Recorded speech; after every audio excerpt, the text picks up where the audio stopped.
Many of workmen will tell you a story about Neil. He's a black engine, number 13. Most say it's just a fable, a fake, a fraud story. But I know it's real. I lived through it. Neil had finally gotten to haul the express. Gordon, I'm worried. What if Sir Topham Hatt scraps me? What if I don't pull the express too well? Hush, Neil, hush. You'll be just fine. Are you sure? I'm positive. And with that, Neil puffed away to haul the express.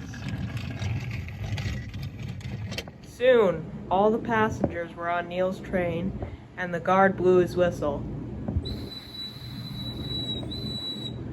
And Neil set off.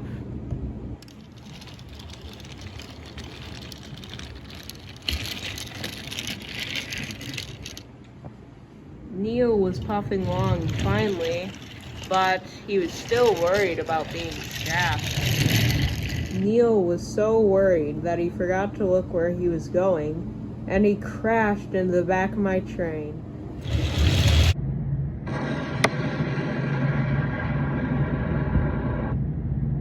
I'm sorry to say, not many people survived this incident. Tons were injured. I was one of very few that were lucky to survive. I'm very fortunate of it. As for Neil, he didn't survive. He had accidentally killed lots of passengers. If only he had paid attention where he was going, then this may have never happened. The fire department soon arrived and to clean up the mess.